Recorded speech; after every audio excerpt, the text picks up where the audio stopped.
baseball season coming up. We have 20 games planned to cover for you guys, plus more if we can get away with it. Welcome to Charlton Sports Net. Thanks, man. Glad to be here. All right. What you got, man? I got a sneak peek at the schedule. We have it up on our calendar. Some huge games right off the bat to start the season out. Yeah, well, Class A, all of them are huge because, you got to win them all for power rankings. And we got some cold weather. We got some guys playing basketball, and we got a couple other things we're dealing with. But, hey, buddy. Hopefully we can be ready for when we get started. And then fortunately, we have a scrimmage versus Bacon County. And that'll kind of help us see where we are. But after that, maybe we'll be ready to go and win that first one. All right. Coach, coming up, something brand new. We've had an interview with you a couple of times here, but this year we're going to introduce the Coach Marchman Show. We're excited about that. Not quite sure how we're going to pull it off. I think you and I talked about maybe right before a game or something once a week. What do you foresee with the Coach Marchman Show?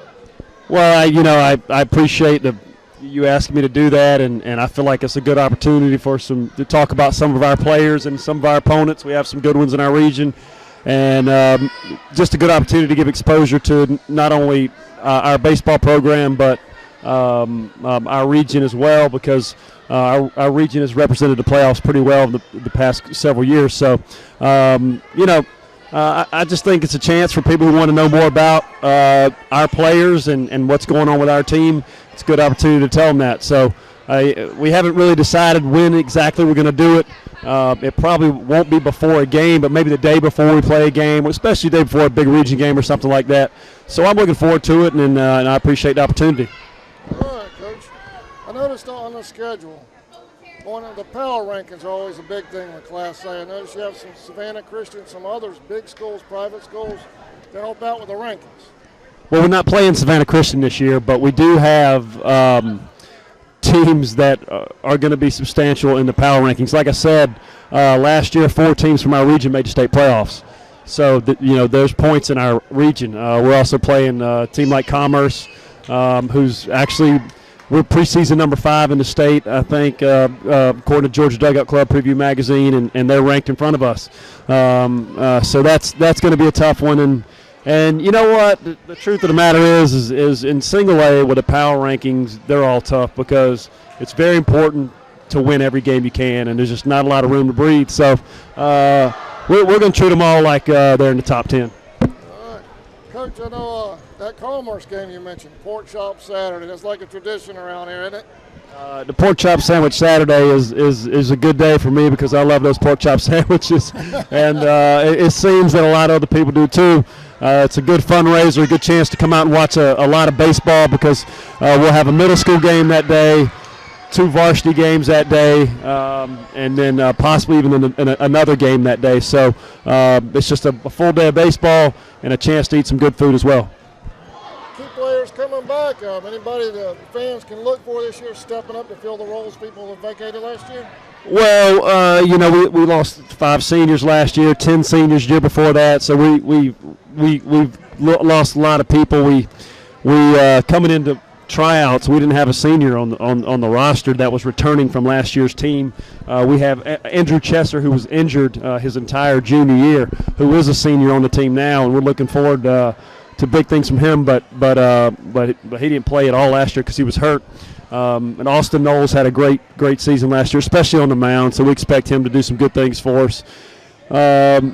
Jack Gowan and Mitch Baxter both returned from last year, who got substantial playing time.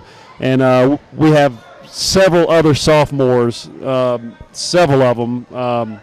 KJ Williams and Israel Gilliard are out here playing basketball right now, and Cole Giddens, who's practicing with us now. These guys are just going to have to step up in a big way and really, really take their game to a new level if we want to really compete for that 5th region title in a row. All right, Coach. How do you foresee the region going this year?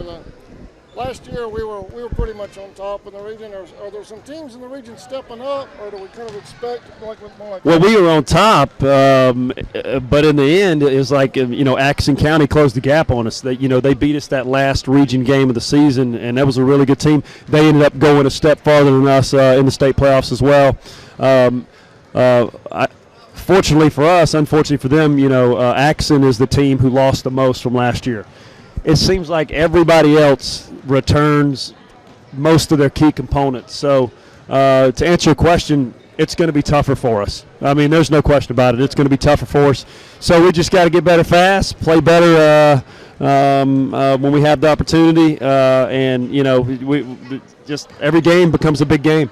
All right, Coach, I'm going to take a break, pay some bills before the basketball Indians come back for the second half. But I appreciate you joining us up here tonight, and your mom's a regular on our Facebook page, Miss Judy Marchman, so we appreciate. I know she's got your back, right, Coach? Yes, she does. Thanks for the time. Thanks for having me. All right, Coach. Thanks a lot. That was Coach Thad Marchman for the Charlton County Baseball Indians, two-time state champions. Thanks for joining us. And we'll be right back after this commercial break with the second half. Indians trail Lanier County by 7.